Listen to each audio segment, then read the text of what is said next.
Okay, this is going to be an astonishment beyond comparison. the the human intellect was not suited for a situation like this. On such a scale, um, they begin to shut down. It's the beginning manifestations of the supernatural.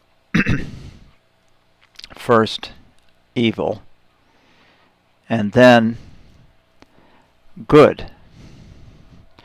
Although those who are evil will call the good evil. So it's going to be a devastatingly horrific situation. Every last human being and any other intellectual animal is going to be traumatized. And, you know,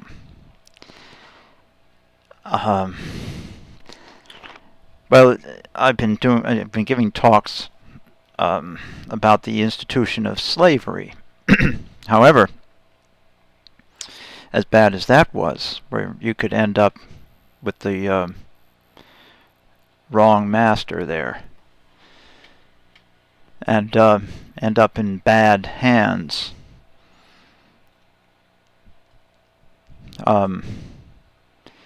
It was an anonymous situation. Nobody really knows what these slaves went through.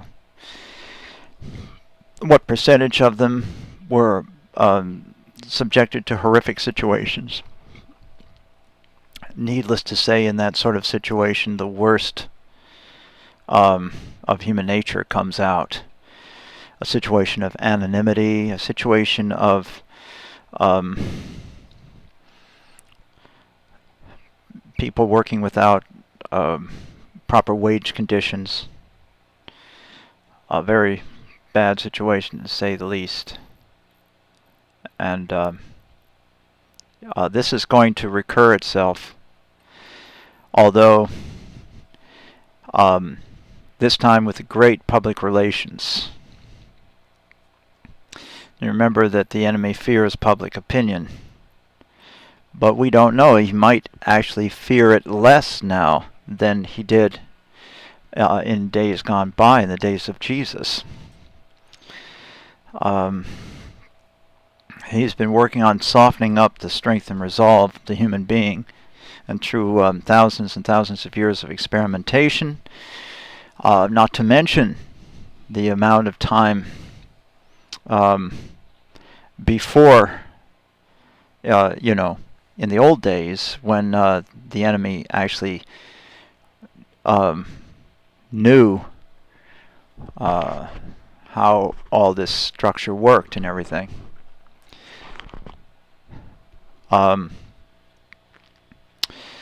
This will be even worse.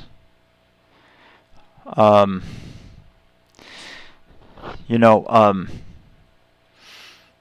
one marked man will live.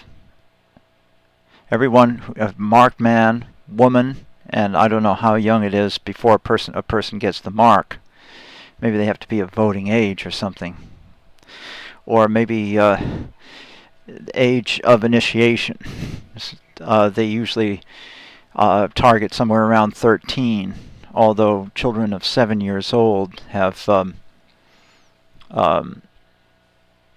been known to have started their, spell casting, witchcraft. And I've observed it in children as young as 4 years of age out there on the streets. But God's being quiet right now. The mystery of iniquity is working, and but after the manifestation of the Antichrist in due season, as I mentioned before in one class, it appears to be actually a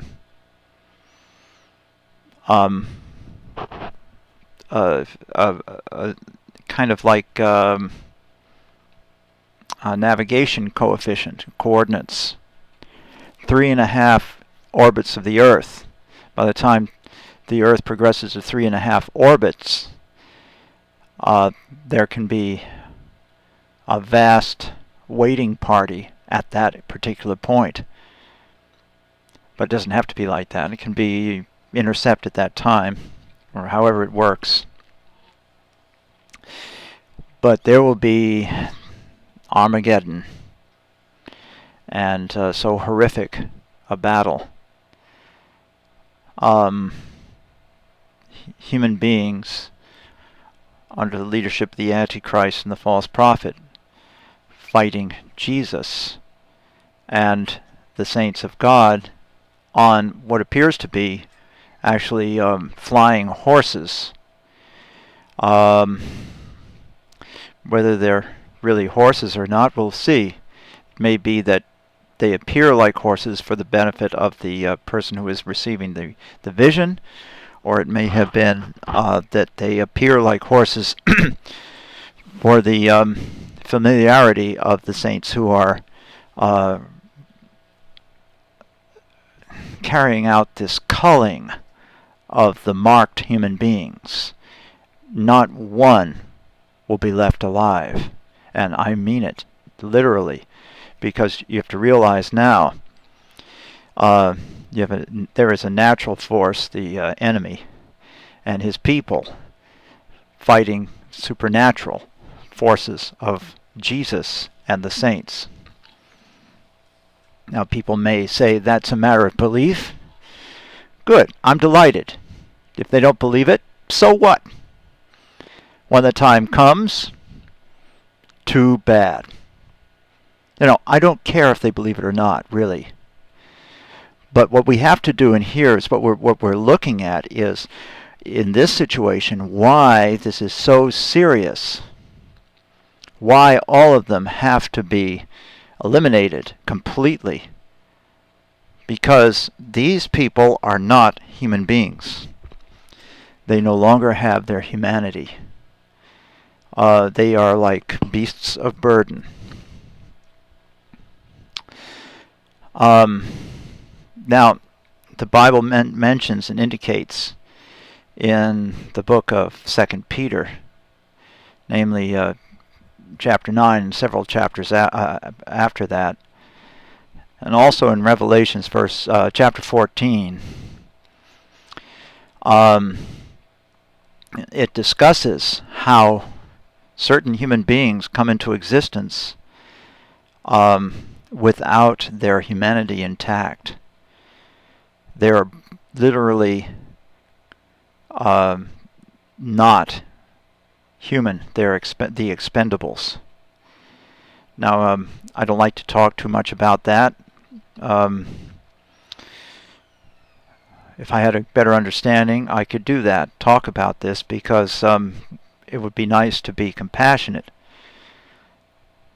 What we have to realize, though, that these beings are coming into existence just like the demons do, for the sake of destruction. And they receive the mark. They get a disconnect of their conscious mind, the frontal lobe, and they become androids of the Antichrist kingdom, totally under complete control of the Antichrist and his constituents.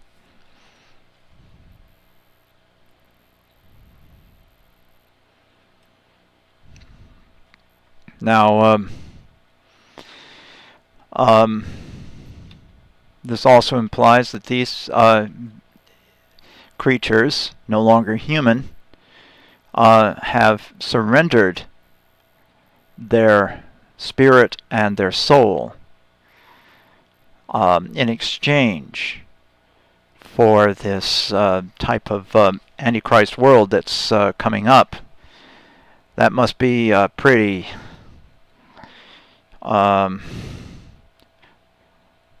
beautiful world, one would think. However, in light of how these people are selling out, even now, when you consider the rock concerts and the huge sporting events and the malls and everything else, you see that they're kind of like a whore. They promise everything and give nothing. You know, it's that way. So see, the whole thing we are examining right here is how the human being loses his humanity, surrenders it actually, and is no longer in charge of himself. There is no longer a self there. There is only the android, totally under the conscript and control, direct control of the Antichrist establishment. Now, this really is nothing new. The only new part about it is the technology involved now.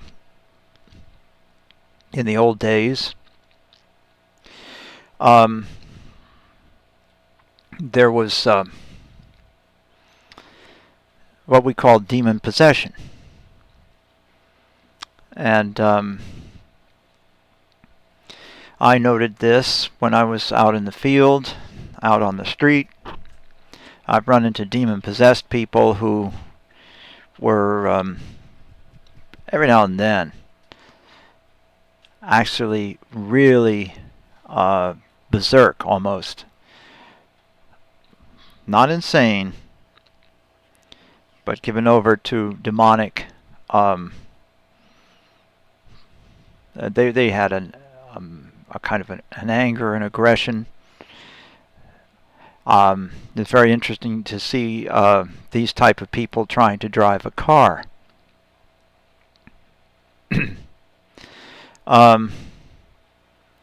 However, there are others who are demon-possessed who have great public relations and look really terrific. In fact, they're captains of industry and everything, masters of big business. A lot of criminals are like that.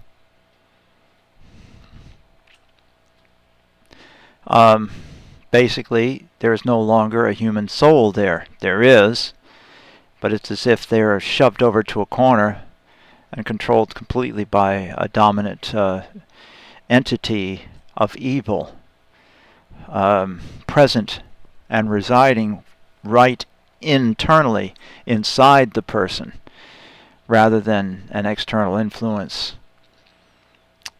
Now, the real person inside that body is completely dominated, completely taken over by another entity. And this is the phenomenon which is termed in the medieval lingo demon possession. And people knew what they were talking about. Arguably, people will say that somebody is suffering from insanity, a damaged part of the brain that is trying to protect itself, acting irrationally to others. Whenever something approaches a certain memory, the individual will lash out and protect that part of the brain which is damaged from having to be activated. The result is the manifestation of insanity in different forms, such as schizophrenia, common ones that we all know about in layman terms, paranoia, afraid of something that is not real, imagined, or a part of the imagination of the human mind that has a section of it that has been so badly traumatized that it will no longer function.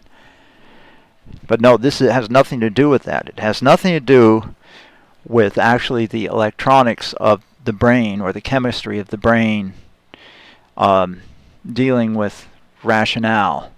It has to do completely with the person's choice being cut off and another form of intelligence, a symbiont or a parasite, dwelling and residing in there, using the person as if a person would use a horse. It's as if the horse doesn't have its own mind. The rider dictates to the horse exactly where they both will be going, and there they go. It's same with a human being, and riding in the human being is the entity that prefers a human body to anything else as its transportation. Now, it's very interesting about demonic spirits. Now, they do not travel easily. They have to have what we might term of as vehicles, or a kind of a place to reside. The proverbial genie in the bottle, as it were. They travel in crystals. They can travel in various types of solutions, such as a saline solution. In fact, to clean people of spirits that would tend to tag along, or even spirits that they might have not residing in them, but trying to hover around them as some kind of a jinx or something they may pick up, I would follow the Lord's instruction about foot washing, and we would wash each other's feet. But I would take it a step further, because taking heed to the scriptures and the teaching of the Lord, He said ye ought to wash one another's feet. So I put salt in the water that the person's feet would be immersed in, and pray over the person, asking of the Lord that He remove any evil from them that they may have picked up. Kind of like when a person goes walking through a fields and picks up little burrs on the clothing. And then I would command the spirits to be incarcerated into the saline solution, salt water. Then we would transport the basin to a drain, a storm drain somewhere far away from the dwelling, and at that point we would pour it out and command the evil spirits to go from there into the watercourses to the ocean, there to be incarcerated. That's where the term sorcerer came from. As far as this goes, they would get their evil spirits at the sources of water. It's a French word, source. Source, or source, meaning a spring, where the water springs forth from the ground. And at that point, there were spirits who could travel in the minerals of the underground water, or through the strata of the earth. Now, in this case, though, using technology, it's possible for the person to become possessed by receiving the mark of the beast, the mark of the Antichrist. So we're going to talk about that more. It's not just a barcode or a universal price code. The UPC is a series of stripes, bars that can be read because of their thickness and width and probably distance from one another. It can be codified into a myriad of products, and there was an experiment in Sweden in 1984 where I think about 600 people received these barcodes on their hands in a kind of a invisible ink. It's visible meaning it was only seen with ultraviolet light, and they encoded their bank accounts on their hands, and they weren't using any money or carrying a wallet. They simply used that barcode on their hands.